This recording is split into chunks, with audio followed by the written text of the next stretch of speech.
Welcome to the Wally Show Aftercast. All the stuff we did not get to during the course of the show today.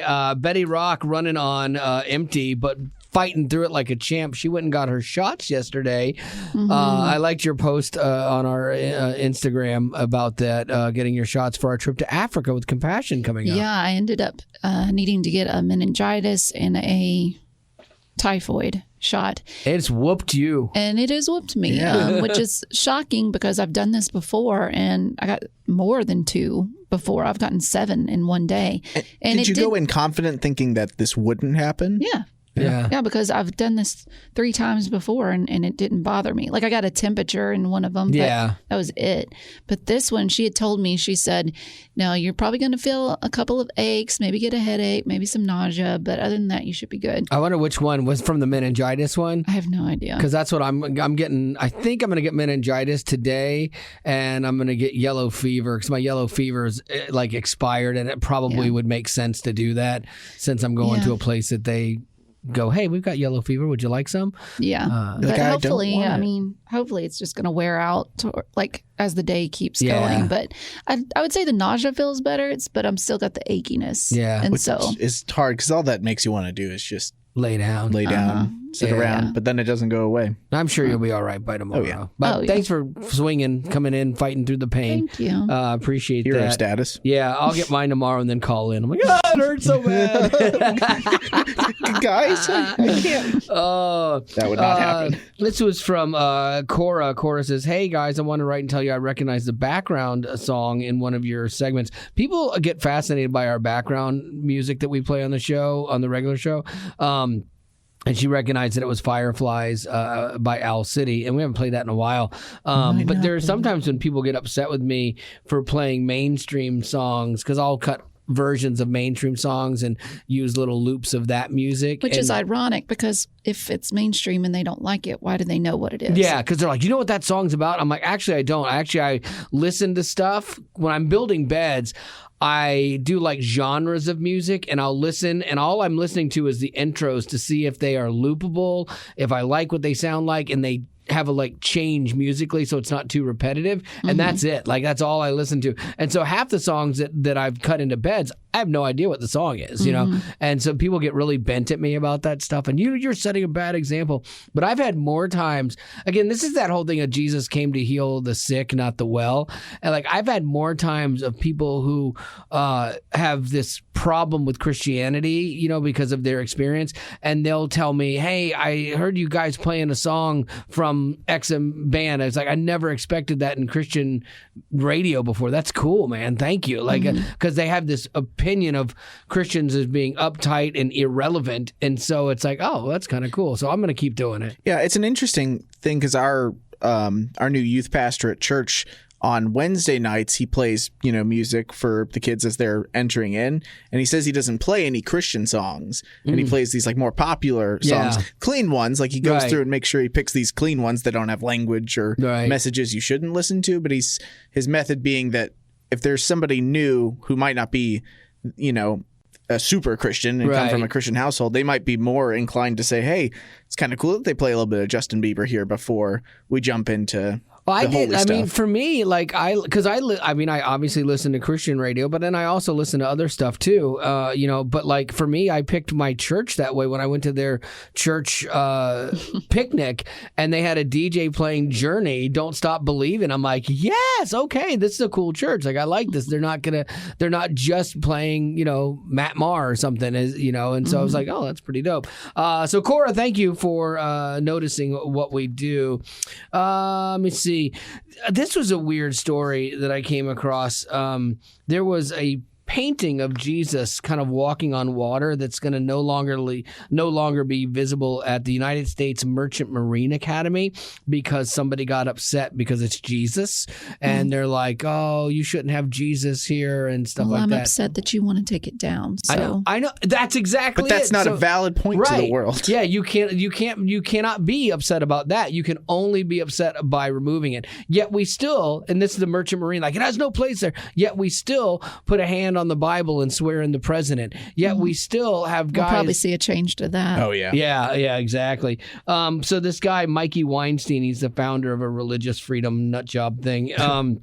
he basically said that they need to remove this photo because it's a massive sectarian painting illustrating the supremacy of Jesus Christ. And when you look at it, it basically is a picture representing Jesus and 18 midshipmen it's Jesus standing on a lifeboat over these survivors and carrying them from a sunken ship. So like the message isn't bad. It's like Jesus carries you through things, but they're like he's giving this false thing that he saves people, and it's basically endorsing Christianity over other faiths, and it just gets to be whiny. So what happened with this? They caved and they put a curtain over it, and you're like, dadgummit, man. Because Betty, to your point, you're exactly right.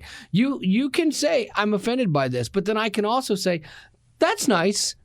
I'm not changing it. Like, it's okay. Right. Or you can just say, well, I'm offended that you're offended. Yeah. It's like, now we're even. And so, go build your own building and put whatever painting you want in it, And again, it was over like 18 people were upset. And that's why they did this. And it's been this long history of this thing, too, which is really frustrating. But this guy sees it as a victory. He said I would have preferred that the painting was moved to another location such as the chapel, but I'm satisfied with the response and hopes that it's a teachable moment. Well, the teachable moment is being offended by everything, and if you whine enough, people will cave. Sadly, that's the teachable moment. But here's the real teachable moment. Go ahead, keep moving God out of everything. Just do that and watch what happens. Like look at all the times in history where we struck God from everything, and it always ends badly. If we continue to do this in our society, and we continue to remove God and His presence and His, even the notion of Him from things, we have an even more broken and messed up world. And so, thanks for being part of that, dude. Nicely done. You're jacking up the country. You could also just not go to the museum. Yeah, just there's a lot of museums in the world. Just find this guy has an agenda, So anyway, Lady Rock, what do you got? Anna Delvey. Oh. If you ever watched the Netflix show Inventing Anna. Did you? I did. I ended up watching it. But I heard a lot about how she speaks, it's pretty funny. Yeah, like her accent. When I watched the girl who played her, I'm like, this girl is not a good actress. Like, her accent is horrible. Then you find and you hear the real Anna Delvey, and then you hear the actress, and you're like, oh, she's spot on. Yeah, like exactly. It's crazy. I have a question. What are you wearing? You look poor. You look poor. Yeah, like the whole story of Anna Delvey was fascinating. Like this, she created this person that she really wasn't. Yeah, to be like a people socialite. Believed her. Yeah. Is it like fake royalty? Yeah, basically fake. She said she was from a wealthy family in Russia, and she had nothing, but she tricked and conned people into giving her money. People believed her, yeah, and she got a lot of money for it too. But eventually, she was arrested and is in jail. But we are now getting word that she is going to have a reality show. No, it's going to be called Delvy's Dinner Club. Oh, nice! And it'll feature Anna hosting dinner parties for actors, musicians, socialites, journalists, just important people. And just her accent interviewing people will be fantastic. And she said, quote, I'm grateful for the opportunity to bring my vision to a wider audience and share a glimpse of the real Anna Delvey. But here's what's going to be interesting. The show cannot go past her apartment because she will be on house arrest. She's still on house arrest. So it'll be filming in her apartment. That's really funny. No word yet on where and when, but it's coming. It'll be interesting to see if it actually comes out. Like, will people care, or is it not relevant anymore? I would watch an episode for sure just to see. And if she doesn't ask everyone, are you poor? Like, then I'm out. Like, that's, you got to do that. She's like, your face is fat. I'm curious what level of celebrity that she'll get, though. Like, are we going to be watching it being like, oh, where do I know that person from? Or are we going to say, oh, it's Chris Pratt? Or if she gets A-list people, then it just feeds into the problem of why she got to where she was, because it's all an illusion and stuff. I picture this being maybe one or two good gets and a lot of people that almost made it on Dancing with the Stars. Like C-list celebrities. Yeah, exactly. We'll see. Well, what do you got, Lady Rock? Let's get you out of here today so you can go home and feel better. We don't have any birthdays, but I do have a question. Go for it. Sharon sent this to me. She wanted to know if we would choose which person on the show we would like to be for a day. You have to choose one. Oh, Betty. Yeah, 100%. Why? Because everyone caters to you. Everyone likes you, but we all, Gavin and I do. Everyone here doesn't ever want to upset Betty. And so we all want to keep Betty happy, because when Betty not happy, ain't nobody good. And so, yeah, I would want to be Betty for sure. Okay. I'd want to be Betty on a Friday night into Saturday, because I really want to sleep 12 hours, because I haven't gotten more than probably like 6 or 7 for the last couple months. So I'd take that. I'd take the sleep that you get on the weekends. Okay. All right, who do you want to be? Well, for that reason alone, I would not want to be you, Gavin, because I don't want to take care of those 2 dogs. No, it's not worth it. So I guess I have to choose Wally. Okay, and why? But because she doesn't want me. But I think I would just eat a lot of food to make you fat. Yeah. Yeah, and then just and leave. Get you mad. Yeah, you just leave my body, like, deal with it. Look, eat all the bad things. I thought you would want to be me so that you could finally say everything you want to say to people and not feel guilty. I might do that too.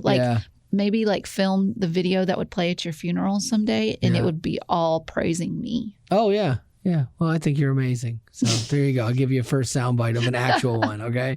All right. Let's get you out of here. And that's going to do it for your Aftercast for today. Thanks for being a potty.